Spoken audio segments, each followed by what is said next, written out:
Classe Mastigófora, família Trypanosomatidae. É a família dos protozoários que engloba os gêneros Trypanosoma e Leishmania. A família Trypanosomatidae tem algumas características dos parasitas que vão ser englobados nessa família. A primeira é a forma, são parasitas de aspecto foliáceo ou arredondados. A forma de locomoção é através de flagelo ou uma membrana ondulante que vai percorrer aí este corpo do parasita. Possuem um núcleo grande, bem visível em microscopia, e todos fazem reprodução assexuada por cisparidade. A família Trypanosomatidae traz 3 formas principais do ciclo evolutivo em veterinária. A forma amastigota, que é esta forma de corpo arredondado e que não possui flagelo. A forma promastigota, que é esta forma alongada de aspecto foliáceo e com flagelo na extremidade anterior. A forma amastigota é intracelular e a forma promastigota é extracelular. E a forma tripomastigota, também extracelular, com flagelo e membrana ondulante. Quando eu digo intracelular e extracelular, eu me refiro a parasitismo dentro da célula. A forma amastigota, ela está parasitando dentro da célula, e as formas promastigota e tripomastigota são as formas do parasita fora da célula, ou na circulação, ou em outra parte do organismo do animal. Sobre o Trypanosoma, o primeiro gênero de estudo desta família. O Trypanosoma pode ser representado por 3 espécies: Trypanosoma evans, Trypanosoma equiperdon e o Trypanosoma cruzi, que é o causador do mal de Chagas em seres humanos. No caso, não é estudado em veterinária, é apenas citado nessa aula. O Trypanosoma, ele está parasitando sobre 2 formas nos animais: a forma amastigota e a forma tripomastigota. A forma amastigota é a forma do Trypanosoma que vai estar dentro de uma célula, quando o Trypanosoma entra no organismo do animal e precisa se multiplicar dentro de uma célula ou parasita dentro da célula. E a forma tripomastigota é esta forma aí de aspecto foliáceo, com membrana ondulante e flagelo, que vai estar fora da célula. O Trypanosoma evans é um protozoário causador do mal das cadeiras, doença popularmente chamada de mal das cadeiras. É uma doença que não ocorre na nossa região, porém é endêmica na região do Pantanal e do Mato Grosso. O hospedeiro definitivo são os equinos, ruminantes, suínos, caninos, felinos e alguns animais silvestres. Inclusive, a capivara, ela é um reservatório natural do Trypanosoma evans, ou seja, ela possui o protozoário sem apresentar sinais clínicos e é transmissora deste protozoário. O Trypanosoma é transmitido ao hospedeiro definitivo por um hospedeiro paratênico, neste caso também vetor mecânico. O vetor mecânico ou hospedeiro paratênico pode ser qualquer inseto ou morcego hematófago, pois esses insetos e morcegos hematófagos, no momento da picada ou da mordida do morcego, né, vão inocular o protozoário nos hospedeiros definitivos. Portanto, a forma de transmissão ocorre através da picada dos vetores, mas outras formas de transmissão menos comuns são relatadas, como via transplacentária, via mucosas e através de fomites, ou seja, agulhas contaminadas. O Trypanosoma parasita o sangue e parasita hemácias. Pode estar livre no sangue na forma tripomastigota e dentro das hemácias na forma amastigota. Vamos ver o ciclo evolutivo do Trypanosoma evans. Trypanosoma evans acomete com frequência equinos. Existe lá um inseto hematófago vetor que vai ter a forma tripomastigota dentro dele. É um hospedeiro paratênico ou um vetor mecânico, pois não tem transformação do ciclo biológico dentro desse inseto. O cavalo vai se contaminar através da picada desse vetor hematófago. E aí o tripanossoma vai ser inoculado na circulação do cavalo. Dentro da circulação ocorre reprodução assexuada por cisparidade e a ampliação da carga parasitária. Essas formas tripomastigotas aumentam em número na circulação. Algumas formas tripomastigotas vão invadir hemácias e se tornar amastigotas, causando parasitemia e também causando hemólise. No momento em que ocorre essa multiplicação por cisparidade, também ocorre a liberação de toxinas.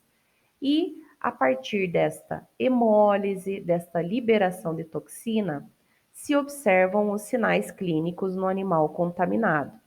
O animal vai apresentar febre pela reação inflamatória do organismo perante as toxinas. O animal vai apresentar anemia pela destruição das hemácias após o parasitismo pelas formas amastigotas, que se multiplicam dentro das hemácias. O animal vai apresentar edema pela diferença osmótica do meio intravascular e do meio extravascular, isto é, o meio intracirculatório ou intravascular vai estar menos concentrado que o meio extravascular.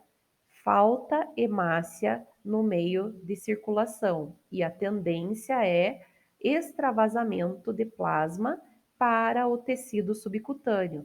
Com isso, nós observamos edema.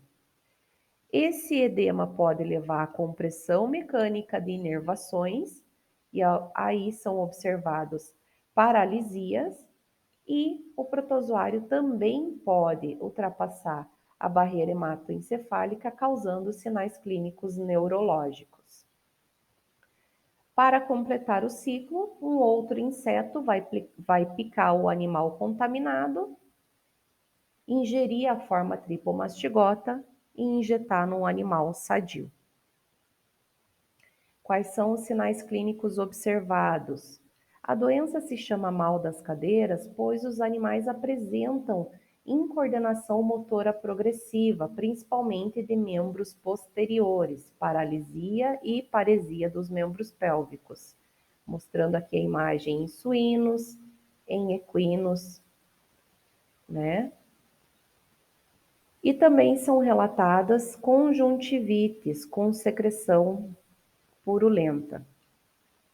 O diagnóstico da doença é feito através de esfregaço sanguíneo e coloração da lâmina, observação das formas tripomastigotas, ou através da coleta de sangue e envio para o laboratório com solicitação de sorologia por ELISA. Então, vai vir lá como reagente ou não reagente para Trypanosoma evans, confirmando ou não também o diagnóstico. O Trypanosoma equiperdum é a outra espécie de Trypanosoma que é causadora da doença popularmente chamada de mal do coito ou durina. É uma doença sexualmente transmissível que tem como hospedeiro definitivo equinos, burros e muares, equídeos de uma forma geral. É uma doença de transmissão venérea. O protozoário ele vai estar na forma tripomastigota, localizado dentro de macrófagos ou localizado na secreção vaginal ou prepucial, e na forma A, mastigota dentro de macrófagos e monócitos do animal contaminado.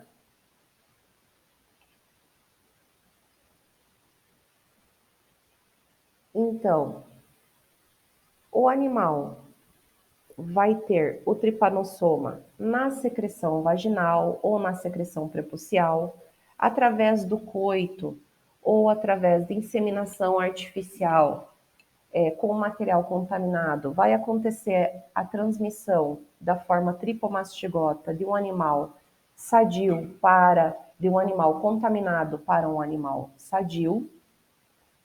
Essa forma tripomastigota pode invadir células que são macrófagos e monócitos dessa região da vulva, do prepúcio, e permanecer ali se multiplicando, ou podem permanecer na forma tripomastigota livres na secreção também como forma de transmissão. Os animais contaminados, eles têm aumento de secreção vaginal e prepucial e essa secreção tende a ficar esbranquiçada, pastosa.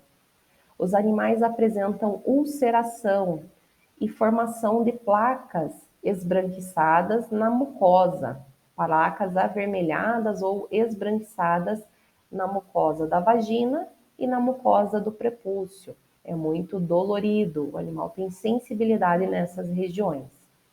E quando o animal não é tratado, o tripanossoma pode atingir a circulação e são relatados casos de paralisia facial, paralisia ocular, incoordenação motora e até mesmo morte desses animais.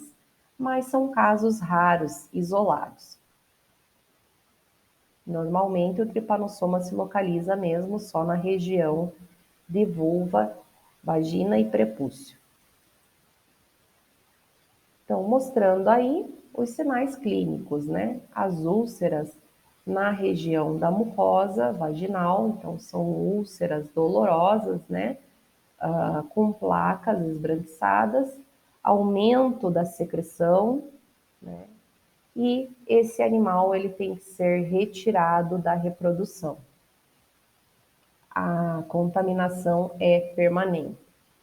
O diagnóstico é feito através de raspado superficial da uretra ou da mucosa genital, lavagem também de secreção vaginal ou prepucial e observação das formas tripomastigotas em microscopia.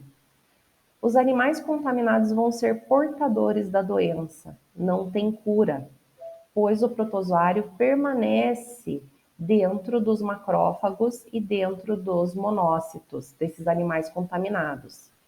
Portanto, esses animais não podem ser comercializados, eles devem ser eliminados da reprodução. Esses animais, eles podem reproduzir entre eles, né? Entre animais contaminados pode haver reprodução, mas entre animal contaminado e sadio não pode haver reprodução. Por isso a importância do teste dos animais antes do fornecimento do sêmen ou antes da cópula. A mãe também pode passar para o filhote por via mucosa ou por via conjuntiva no momento em que o filhote está nascendo e que o filhote passa pela vagina.